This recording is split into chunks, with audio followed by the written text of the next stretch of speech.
काय काय परिस्थिती आहे त्याचं आम्हाला मिळालं तर भेटेल. माननीय मंत्री महोदयाच्या परवानगीने निपुण विनायक ते जे प्रश्न उपस्थित झाले आहे याच्याबद्दल थोडासा खुलासा भारत सरकारच्या पातळीवर, राज्य शासनाच्या पातळीवर काय केला जातोय, ज्यांनी ते आपला प्रश्न क्लॅरिफाय होईल. पहिला मुद्दा लक्षात घेण्यासारखा हा आहे की श्वसन संसर्गाची वाढ झाली चीनमध्ये, इथून हे सगळं प्रकरण सुरू झालं आहे. याच्यावरती JMG असते, जॉईंट मॉनिटरिंग ग्रुप केंद्र शासनामध्ये, त्यांनी बैठकीमध्ये ज्याच्यामध्ये सगळे तज्ञ असतात, ICMR, एम्स दिल्ली, त्या सगळ्या तज्ञांनी याचं विश्लेषण करून सांगितलं की ही जी वाढ आहे ही अनैसर्गिक नाही. म्हणजे एव्हरी इयर हिवाळ्यामध्ये ही जी वाढ होतो आपल्याला रेस्पिरेटरी इलनेसेसची ती तशीच आहे. हा पहिला मुद्दा लक्षात घेण्यासारखा आहे. दुसरा, जरी हे केसेस झाले ते कशामुळे झालेले असावे, ह्युमन मेटान्युमो व्हायरसचं नाव तर आता येतोय, पण हे सगळे प्रकरण त्याच्यामुळे आहे असं नाही.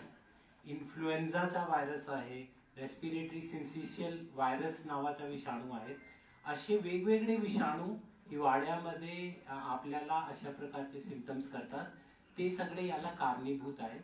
आणि हे सगळे जे व्हायरसेस विषाणू आहे हे काही आजचे नाही, पूर्ण जगामध्ये भारतासह अनेकानेक वर्षापासून ते आपल्याकडे आहेत. आता आपण या व्हायरसकडे जाऊया. HMPV हा व्हायरस सगळ्यांनाच ज्ञात आहे. मी परत रिपीट करायला इच्छितो, 2001 पासूनचा तो व्हायरस आहे. 20 वर्षापेक्षा जास्त तो सर्क्युलेशन मध्ये आहे. म्हणजे कुठलाही असं नवीन व्हायरस आला म्हणून भीती असावी असं कुठलाही झालेलं नाही आहे. तिसरी महत्वाची गोष्ट, HMPV मुळे जे आजार होतो तो सौम्य पद्धतीचा होतो, हे त्यांनी क्लिअर केलेलं आहे. म्हणजे याच्यामुळे आपल्याला गंभीर आजार होत नाही. ओनली ते नॅचरलच आहे. जर कोणी इम्युनो कॉम्प्रोमाइज्ड असेल किंवा बाळ असेल, वृद्ध असेल, त्याच्यामध्ये आपण काळजी घेतली पाहिजे. अदरवाईज हा आजार सौम्य असते, त्याच्यामध्ये फक्त सर्दी, खोकला, आता इथे पण जसं आपण काही लोकांना खोकला वगैरे असते, it is natural flu like symptoms जो याच्यामुळे होतात. हा आजार हवेतील संसर्गातून पसरतो. सेम ड्रॉपलेट इन्फेक्शन ज्याला आपण म्हणतो, क्लोज पर्सनल टच, कोणाचा रुमाल हात लावलेला आपण परत हात लावला, अशा पद्धतीने तो पसरतो. 3 ते 6 दिवस याचा इन्क्युबेशन पिरियड असते. म्हणजे मला जर तो इन्फेक्शन झाला तर 3 ते 6 दिवसानंतर मला थोडा खोकला आणि हे सुरू होईल. हिवाळ्यापासून म्हणजे आता नोव्हेंबर महिन्यापासून ते मार्च महिन्यापर्यंत ह्याची जास्त म्हणजे लाईक ऑल सीझनल फ्लूज जास्त इन्फेक्शनचा रेट असते. माननीय मंत्री महोदयांनी जसं आपल्याला सांगितलं, regularly virus research and diagnostic laboratories आहेत भारतामध्ये, 12 आहेत. आपल्या महाराष्ट्रामध्ये पुण्यामध्ये NIV त्याच्यातली एक आहे. या सगळ्या लॅबोरेटरीज मध्ये कुठले श्वसनचे आजार झाले तर नियमित त्याची चेकिंग होते की ते कुठले, दे चेक अगेन्स्ट ऑल व्हायरसेस की हा इन्फ्लुएन्झा होता का, अमुक होता का तमुक. तर त्यामध्ये मागील एका वर्षामध्ये 8000 पैकी 172 केसेस मध्ये तो HMPV सापडला. याचा अर्थ काय आहे की हे आता अलीकडे केसेस वाढले म्हणून नवीन काय आपल्याला सापडतो हे महत्वाचाच नाही. मागील एका वर्षामध्ये ते पण विशेषतः फेब्रुवारी वगैरे महिन्यामध्ये जास्त मागे पण सापडला. असे केसेस रेग्युलरली दिसतात. याच्यावरती फक्त सपोर्टिव्ह आपण जे ट्रीटमेंट कुठल्याही फ्लू मध्ये करतो, हायड्रेशन ठेवायची असते, ताप आला तर तापाची गोळी, अँटीबायोटिक्स वगैरे सेल्फ मेडिकेशन लोकांनी घेऊ नये. काही झाला तर अँटीबायोटिक्स वगैरे घ्यावे आणि कुठलाही स्पेसिफिक अँटीव्हायरल याच्यासाठी नाही आहे. आपण याच्या तयारीसाठी महत्वाचा आपल्या माध्यमातून लोकांपर्यंत जी गोष्ट गेली पाहिजे ती अशी की या घडीला काळजीचे कुठलेही कारण नाही. हे फार महत्वाचं आहे. लोकांपर्यंत पोहोच करणं, लोकांना आश्वस्त करणं फार महत्वाचं आहे. लोकांनी स्वच्छतेचे मूलभूत नियम तर पाळणे कधी पण चांगला आहे. म्हणजे कोणाला शिका येत असतील तर त्यांनी रुमाल वापरावा किंवा हॉस्पिटल्स मध्ये जे असे पेशंटशी डील करतात त्यांनी ज्या काळज्या घ्याव्यात ते तर आपण केलाच पाहिजे. आता गव्हर्नमेंट ऑफ इंडिया लेवलवरती जॉईंट मॉनिटरिंग ग्रुपची मीटिंग झालेली आहे. ते प्रेस रिलीजेस काढतायत नियमित, आपल्याला पण त्याची माहिती आहे. राज्य शासनाकडनं पण ही त्याची पहिली प्रेस मीटिंग आहे. त्याच्यानंतर रेग्युलर अपडेट्स प्रेसला याच्या बाबत दिले जातील. 6 तारखेला केंद्र शासनाबरोबर काल एक मीटिंग झाली. राज्यातले सर्व अधिकारी, सर्व रिजनल डेप्युटी डायरेक्टर्स त्या मीटिंगला उपस्थित होते. तर त्या मीटिंग मध्ये याच्यावर चर्चा झालेली आहे. याच्यामध्ये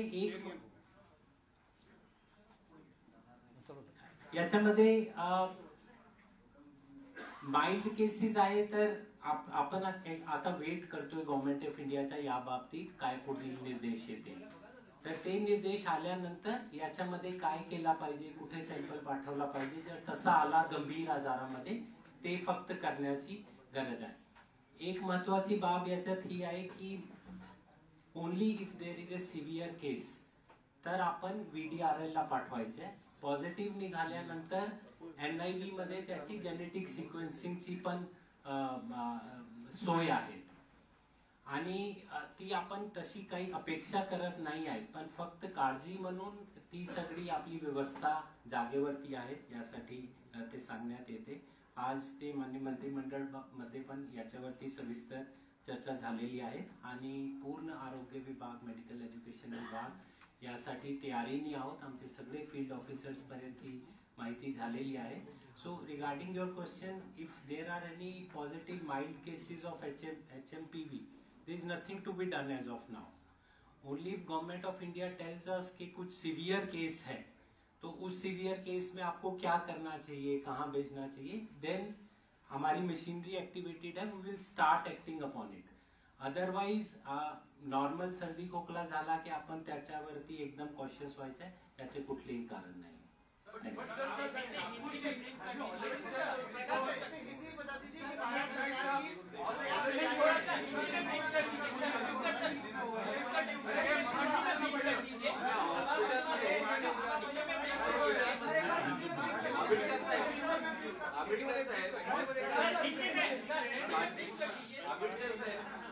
शासकीय यंत्रणेना आता तुम्ही आढावा बैठक घेतली, सर्व काय झालं, प्रेझेंटेशन झालं, पण ज्या पद्धतीने समजा लहान मुलं, तुम्ही सांगितलं 0 ते 5 वर्ष किंवा 65 च्या अबो अशा लोकांना जर समजा असा त्रास झाला तर ती एकंदरीत हॉस्पिटलमध्ये जशी कोरोना काळात जी व्यवस्था केली गेली होती तशा पद्धतीने काही व्यवस्थेचे निर्देश देणार आहे का सर?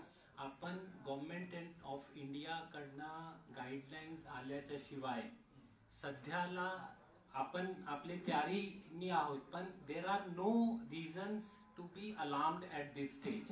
कोरोना आणि याच्यामध्ये फरक आहे. कोरोनाचा व्हायरस कसा आहे, ते म्युटेट व्हायचा. हा जो व्हायरस आहे एका तज्ञ स्त्रोतातून कळला की मागील 24 वर्षात हा व्हायरस कधी पण म्युटेट झालेला नाही आहे. याच्यामुळे फक्त सौम्य आजार होतो. त्यामुळे आपण त्याला कोरोनाच्या पार्श्वभूमीवरती असं भ्यायचं काही कारण या घडीला नाही आहे. आम्ही केंद्र शासनाच्या जे एक्सपर्ट्स चे निर्देश आहेत त्यांची वाट बघतोय, त्यांच्या संपर्कात आहोत. ते जसे गाईडलाईन्स देतील त्याप्रमाणे आपण पुढील कारवाई करणार आहोत. मात्र अलर्ट वरती आपण पूर्ण यंत्रणेला ठेवलेला आहे. एकच आपण लक्षात ठेवलं पाहिजे की आपण कोणत्याही परिस्थितीत काळजी करण्याची गरज नाही. हे प्रसार माध्यमाद्वारे लोकांना गेलं पाहिजे. आणि आता आपण लक्षात असेल की आता 5 पेशंट पैकी आता नागपूरचा एक तुम्ही म्हणताय तो एक पेशंट बरावून गेला, म्हणजे आता याच्यामध्ये भीती बाळगण्याची गरज नाही. आम्ही सगळ्या हॉस्पिटलला औषधं आणि योग्य खबरदारी घेण्याच्या सूचना दिलेल्या आहेत आणि मला वाटते तुम्ही सुद्धा सर्वांनी आम्हाला सहकार्य करावं. महाराष्ट्र आता यासाठी थांबणार नाही.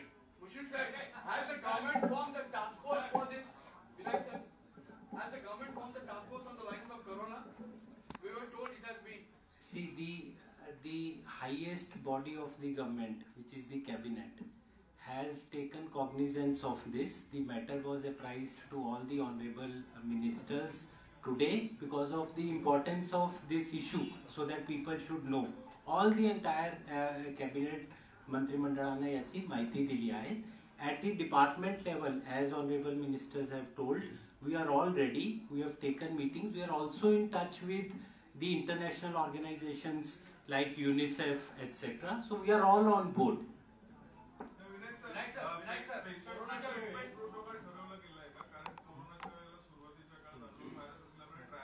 कुठल्याही गाईडलाईन्स अजून कोरोनाच्या वेळेस केंद्र शासनाकडनं एक्सपर्ट्सनी पाहून गाईडलाईन्स निर्गमित करायच्या. त्या गाईडलाईन्सच्या आधारावर राज्य शासनाने पुढील कारवाई करायची. 6 तारखेला केंद्रीय सचिव DGICMR यांनी बैठक घेतल्यानंतर हे सांगितलं की अजून आपण कुठल्याही गाईडलाईन्स इश्यू करत नाही, कारण सौम्य आजार आहे. फक्त स्वच्छता पाळावी आणि लोकांनी आश्वस्त राहावा. कुठल्याही याच्या अफवा किंवा रॉंग इन्फॉर्मेशन मुळे घाबरून जाऊ नये, एवढंच करायचंय. वन्स दे टेल अस की काही गाईडलाईन्स आहेत तर त्याप्रमाणे SOP प्रोटोकॉल्स इत्यादी करण्यात येईल. विनायक सर, मागच्या वेळेस तसंच कोरोनाच्या वेळेस केंद्र सरकारच्या सर्व गोष्टी आधारावरती आपण अवलंबून होतो आणि त्याच्यानंतर मग दोन्ही विभागांकडून एक कमिटी बनवली गेलेली होती राज्य स्तरावरती या आजारावर किंवा कोरोनावरती लक्ष ठेवून त्याच्या विविध संशोधनाबाबत किंवा काय आपण SOP दिल्या पाहिजे त्या बाबतीत. यावेळेसही तुम्ही लवकर ती कमिटी नेमणार आहे, त्याची आवश्यकता आहे की केंद्र सरकारच्या गाईडलाईननुसारच तुम्ही पुढे जाणार आहात? तोच प्रश्न आहे. I think we are jumping the gun. अजून आपण तिथे पोहोचलो नाही. सौम्य आजार आहे, आम्हाला सर्दी खोकला होतो, खूप विषाणूमुळे होतो, याच्यामुळे पण होतोय. चीनमध्ये झाला म्हणून थोडासा काळजी त्यामुळे हे सगळं उद्भवलं आहे, पण ती वाढ ही नैसर्गिक नसल्याचे कळल्यास मुळे या स्टेजला आपण जॉईंट कमिटीज करू की हे करू याचा प्रश्न सध्याला येत नाही. पण सर, कोरोनाच्या वेळेस पण असाच प्रश्न झालेला होता जेव्हा फेब्रुवारी महिन्यामध्ये या संदर्भात स्पष्टीकरण दिलं होतं की हिंदी में भी एक बार बात आप सब कह रहे हैं तो उसको एक बार रिपीट कर देते हैं. इसका बैकग्राउंड ये था कि सबसे पहले सोशल मीडिया या कई जगह आया कि चाइना में एक नया वायरस आया है जिसकी वजह से बहुत पेशेंट्स हैं, सब लोग मास्क का यूज कर रहे हैं. उस पार्श्वभूमि पे government of India, government of Maharashtra दोनों ने भी दखल लिया. एक्सपर्ट्स ने जब इसको एनालाइज किया तो ये पाया कि चाइना में भी ये जो केसेस हैं इनको फ्लू लाइक सिम्टम्स बोलते हैं.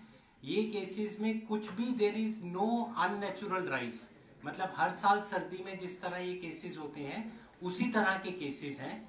दूसरा, ये केसेस जो नया वायरस आ गया HMPV उसकी वजह से है, ऐसा भी नहीं है. जो वायरसेस इस तरह की बीमारियां करते हैं उसमें इन्फ्लुएंजा है, रेस्पिरेटरी सिंसिशियल वायरस है, HMPV है, यही सब वायरसेस की वजह से है. सालों से ये वायरसेस पूरी दुनिया में और इंडिया में है, कोई नया वायरस नहीं है. ये जो वायरस की बात हो रही है HMPV, ये 2001 से हमारे यहाँ पे है. इसकी वजह से सिवियर इलनेस नहीं होती, इसकी वजह से माइल्ड इलनेस होती है. फिर भी किसी की भी इम्यूनिटी कम होगी तो वो इन्फेक्शन को ज्यादा प्रोन होगा. इसलिए छोटे बच्चे या वृद्ध है या जिसको इम्यूनो कॉम्प्रोमाइज्ड है उसमें और ज्यादा काळजी लेने की सिर्फ जरूरत है. केसेस पहले से रहे हैं, ट्रीटमेंट सिर्फ सपोर्टिव दिया जाता है. बेसिक हाइजीन मेजर्स, जैसे किसी को जुकाम है तो वो टिश्यू पेपर का वापर करे, हाथ धोए, इस तरह की प्रिकॉशंस सब लोग लें. That is the only indication at this stage. इस स्टेज पे लोगों ने आश्वस्त होना जरूरी है. इसमें नहीं जाना कि ये कोई नई चीज आ गई है जो कोरोना जैसी हमें फिर से अफेक्ट कर सकती है, या उसके बारे में बिल्कुल भी कन्सर्न की भी घडी नाही आहे. पॅनिक तो दूर की बात है.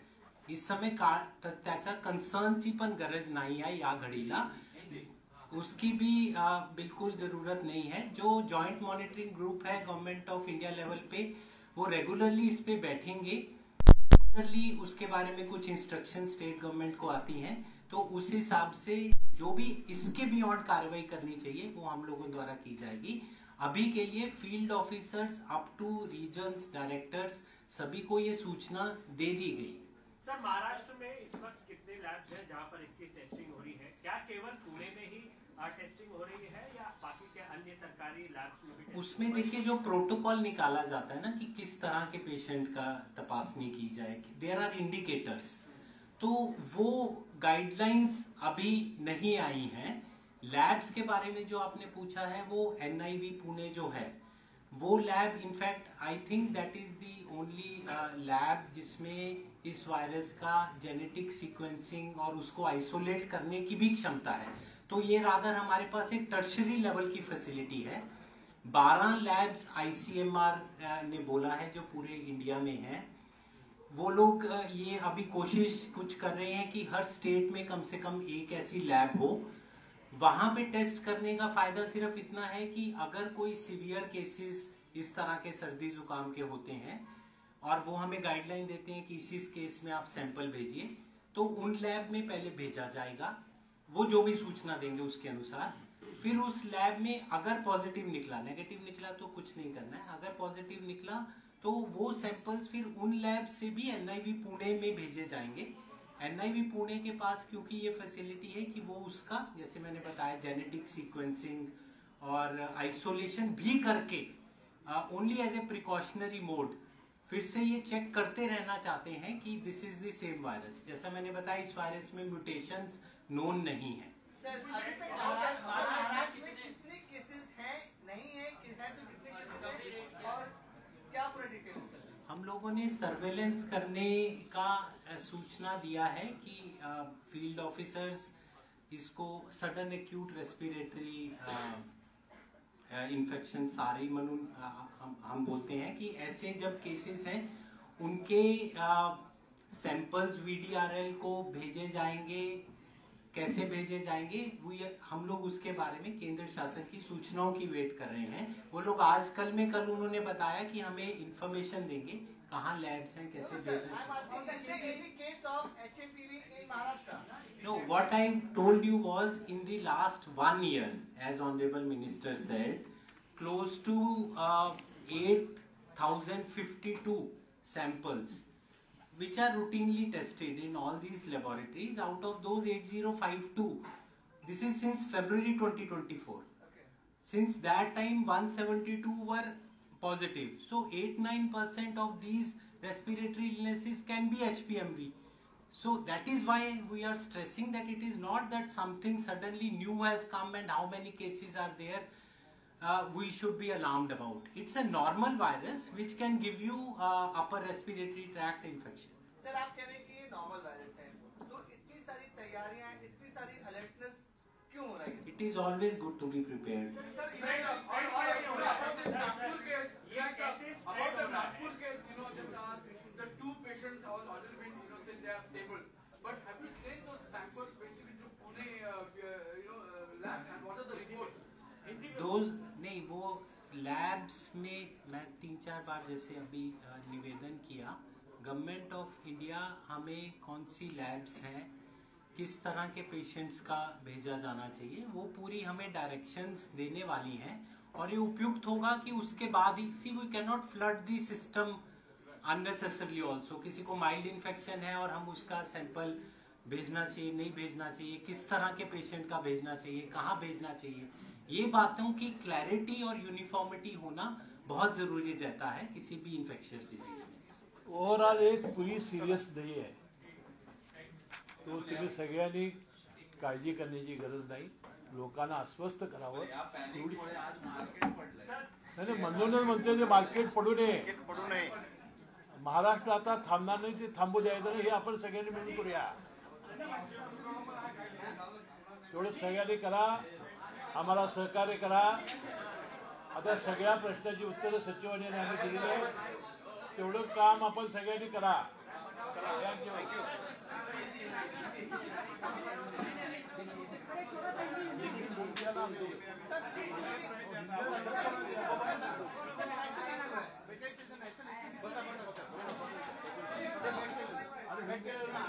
चलो चलो बोलो चलो. अहो सचिव कुठे गेले बघा. अहो निपुण साहेब, निपुण निपुण निपुण निपुण अरे सविस्तर बोल दिया. और हिंदी बोला ना उन्होंने, वो तो मराठी बोल रहे थे क्या? चलो चलो चालू करो, चालू करो, चालू करो.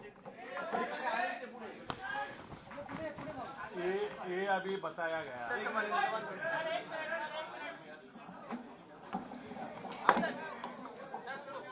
ये अभी सचिव जी ने बताया. 2001 साल से ये वायरस है।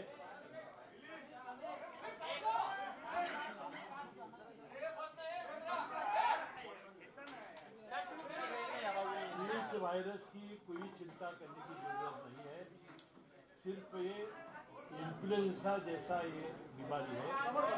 इसके लिए सिर्फ 5 से 10 साल के बच्चों को, 65 साल के जो ज्येष्ठ नागरिक है कि जिसे कोमॉर्बिडिटी है, उनको थोड़ा सा ध्यान रखने की जरूरत है। हमने सभी हमारी यंत्रणाओं को सतर्क किया है। दवाई का भी हम पुरवठा करेंगे और सिर्फ सतर्कता का यही है जो बयान सचिव जी ने दिया कि अभी अपना हाथ से हाथ मिलाना, ये हुआ है तो उसे थोड़ा मास्क लगाना, ऐसी बातों का ही जिक्र उन्होंने किया है। 5 बीमारी पेशेंट थे, उसमें से एक पेशेंट अभी डिस्चार्ज हुआ है, यानी कोई डरने की जरूरत नहीं है। आपको ये सब महाराष्ट्र को बोलना चाहिए। नहीं, महाराष्ट्र में उन्होंने अभी तो पूरी नहीं, सिर्फ नागपुर का अभी बताया कि वो जांच कर रहे हैं। और जब तक सेंट्रल गवर्नमेंट की SOP नहीं आएगी तब तक हम कोई नीचे पास ऑन नहीं कर सकते। लेकिन ये आप समझ गए होंगे कि ये बीमारी अच्छी होने वाली है, ये फ्लू जैसी है, तो आपको ये समझ लेना चाहिए। Thank you.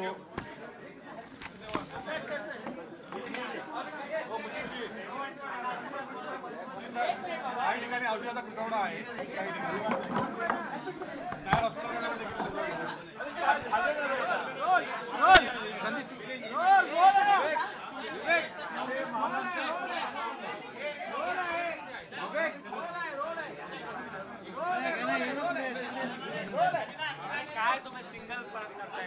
संदीप, अरे भाई आना।